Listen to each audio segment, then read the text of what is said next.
I really hope you can make it to my wedding to witness my happy moment. Since we're classmates, I'll have my husband arrange a cleaning job for you.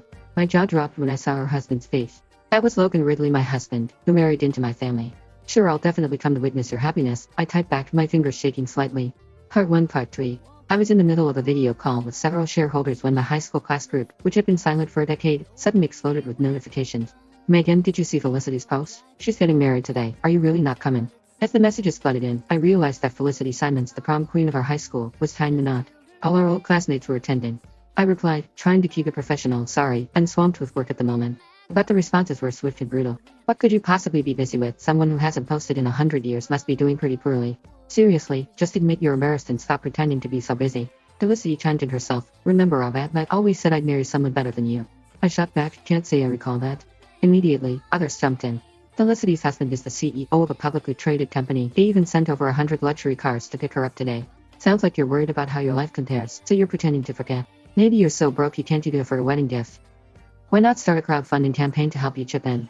Under the barrage of comments, Felicity tagged me again, putting on a show of graciousness. I really hope you can make it to my wedding to witness my happy moment. Since we're classmates, I'll have my husband arrange a cleaning job for you. With that, she posted a stunning photo of herself and her husband in wedding attire. My jaw dropped when I saw her husband's face. That was Logan Ridley, my husband, who married into my family. Sure, I'll definitely come to witness your happiness, I typed back, my fingers shaking slightly. Just as I hit send, my phone buzzed with a message from Logan. Hey babe, I'm heading back to my hometown to see my parents today. I've already prepped dinner and left it in the fridge for you. Just heat it up when you're ready. Love you always. Logan had moved in with me 3 years ago, always looking out for me and taking care of everything. Even when he stepped out, he never forgot to prepare for my daily needs. I used to be touched by his thoughtful gestures, but now, all I felt was a sense of absurdity. I abruptly ended the video call and drove to the address Felicity had shared in the group. As I approached her home, I spotted a massive red banner hanging over the entrance, warmly welcoming Mr. Ridley, president of all Grand Group, to the wedding. Beneath the banner stood Felicity, resplendent in a snow-white couture wedding gown, eagerly awaiting her groom. A crowd of our high school classmates surrounded her, buzzing with excitement. Felicity, you really kept this under wraps.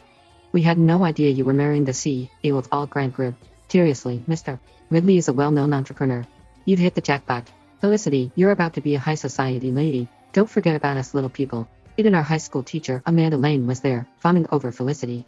Felicity, the first time I laid eyes on you, I knew you were destined for greatness. That's why I never scolded you for your grades. I knew you were born to be wealthy and didn't need to rely on academic achievements. As the crowd showered her with compliments, Felicity bore a triumphant smile, her eyes sparkling with self-satisfaction. Logan had been living with me for years, seemingly doing nothing productive. To help him gain experience, I had entrusted him with managing the smallest company under my name, All Grand Group. Little did I know that would become the very capital Felicity was now flaunting to bask in the spotlight.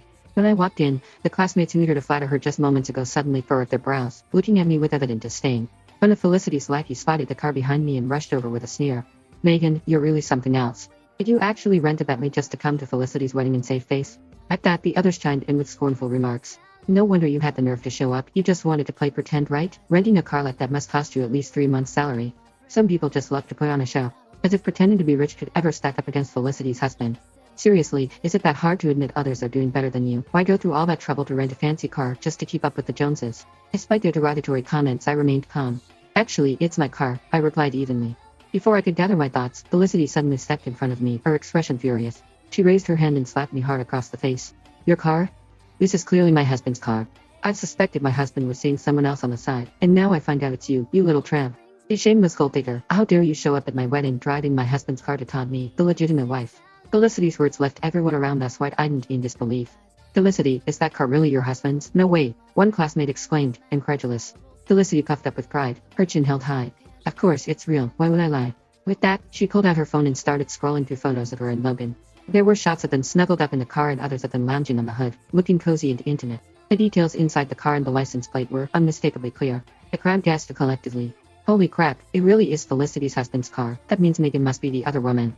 Felicity's expression twisted into a scowl, her eyebrows knitting together in anger. No wonder you've been so quiet all these years. Turns out you've just been playing the side chick. The crowd turned their eyes to me, their expressions a mix of shock and disdain. I can't believe it, Megan looks so put together, yet she's been sneaking around as someone's mistress. Right? I used to think she was this cool, aloof straight-A student. I even wrote her a love letter back in high school. Now it feels gross just thinking about it.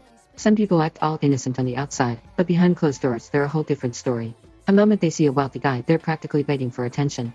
Look at her flaunting the sugar daddy's car right in front of the real wife. She must be jealous of Felicity getting married and just trying to ruin the wedding. Even Amanda looked at me with contempt, her voice dripping with disdain. Megan, when you're out in public, please don't mention that you were my student.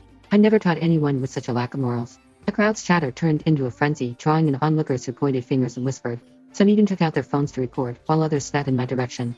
In a fit of anger, I ripped off my designer coat, which was worth tens of thousands of dollars, and tossed it into a nearby trash can.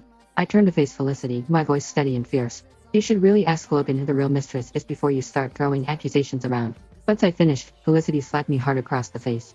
Do you really need to ask? Today is my wedding day with Logan, can't you see that? She pointed angrily at my car, her voice rising. I absolutely despise mistresses. All of them deserve to be punished. With that, she pulled out a key and scratched the words "Mistress" die across my car's paint. I glanced at the glaring letters, a chill running down my spine. I soon realized just how ironic those words are. Felicity's anger boiled over. You shameless hussy, you're stealing my husband and then mocking me. Just thinking about my husband's car being driven by a skink like you makes me sick. With that, she picked up a brick from the ground and began smashing it against my car. She hit the windows, the headlights, nothing was spared. Felicity is going to be the future first lady of all Grand Group. We can't let her be bullied by a lowlife like Megan, someone in the crowd shouted. Suddenly, everyone started grabbing anything they could find to join in the destruction. After smashing the windows, they even climbed inside, vandalizing the seats and the interior. A once pristine luxury car was quickly reduced to a heap of wreckage. I watched these lunatics with a cold glare. I hope when it comes time for you to pay for this mess, you'll be just as eager to take responsibility. But my words fell on deaf ears. Just then, one of Felicity's lackeys pried open the trunk and shouted, Hey look, she's got a bunch of cool stuff hidden back here. Felicity stepped closer, pulling out a painting with a scornful smirk. A sleazy woman who makes a living off her body trying to play connoisseur with a collection, give me a break. I couldn't help but issue a warning in return. These items are worth far more than my car, especially that painting. I'd advise you to be careful. The contents of my trunk were prized acquisitions from auctions that I hadn't yet found a place for. Felicity's anger flared further at my words. It's a desecration for a creature like you to own such a masterpiece. They're trash, and you deserve to own nothing but trash. She tore the painting to shreds in front of me, then stomped on my remnants with vicious glee. Amanda, scrutinizing the ruined artwork, gasped. That painting is a master's original. I heard it started at a $300 million auction. Felicity shrugged it off brazenly. So what if it's $300 million? That's still my husband's money. And what's his mine, so I can do whatever I want with my own stuff. Her ludicrous claim left me speechless. Logan, far from being the wealthy tycoon they perceived, was a penniless heiress. Even with the reins of all Grand Group in his hands, his ineptitude had slashed the company's market value by nearly half. Were it not for his marital status, I would have long since fired him. Yet Felicity and these old classmates idolized him as a commanding CEO, hanging on his every word.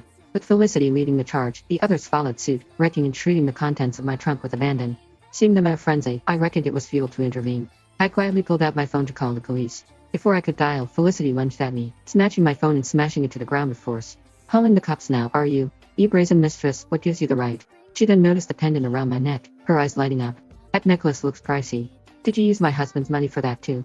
Before I could react, she yanked the necklace from my neck with brutal force. Startled by her abrupt and violent action, I paled as I shouted, give it back. Seeing the sudden panic wash over me, Felicity smirked, her eyes glinting with malice. Getting nervous, are we? That necklace must be worth a pretty penny.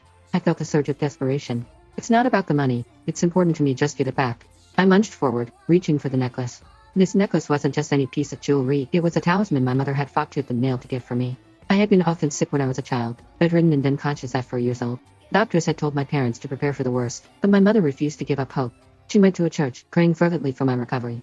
My mother, in the sweltering heat of summer, climbed the arduous path to a mountaintop church. She was nearly unconscious by the time she obtained this necklace, driven solely by her desire to save me. It was as if the heavens themselves were moved by her devotion. Miraculously, I woke up from my coma, but my mother paid the price with her health. On her deathbed, she entrusted me with that necklace, insisting I safeguard it. I had cherished that necklace dearly ever since I was a child. It had been my constant companion, always close to my heart. It was more than just a piece of jewelry. It was a lifeline, a connection to my mother, and I would never let anyone harm it. Just try to take it from me, and I'll make sure it's destroyed, Felicity taunted. Before I could react, she hurled the necklace to the ground. The sound of shattering pieces echoed in my ears as the pendant splintered into countless pieces, shattering across the pavement. My heart dropped, a knife twisting in my chest as I watched the only thing my mother had left me disintegrate before my eyes. I gasped for breath, feeling the world closing around me. You're a monster, I couldn't hold back any longer. I slapped Felicity hard across the face, my anger boiling over. Bitch, you dare hit me, Felicity shrieked, clutching her cheek, her voice fierce in the air. Someone teaches this little tramp a lesson. Whoever gives me the best show, I'll hand over $1 million. Just like that, the crowd turned against me. Still think you can mess with Felicity? She's the future first lady of all Grand Group. What do you think you are? Seriously, it's just a broken necklace. You should be used to losing then selling yourself for scraps. Why are you so worked up? Shameless mistress, you think you can just waltz in and act tough? You really think we were afraid of you? Even Amanda couldn't resist kicking me while I was down. I hit the ground, trembling with rage and humiliation, gritting my teeth. You'll all regret this. The laughter that erupted from my old classmates was cruel and mocking. Regret? You think this is high school. Just because you were the smart kid doesn't mean you're above us now. Right? You're just a washed up nobody. You're out here selling your body and still think you can intimidate us. You should be grateful for the attention you're getting. Seriously, how low can you go? Seducing your old classmates, man. You're digging your own grave.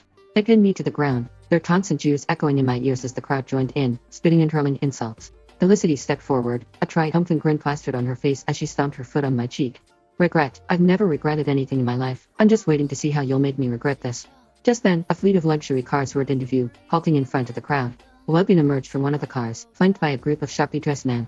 Due to copyright limitations, I can't update too much content.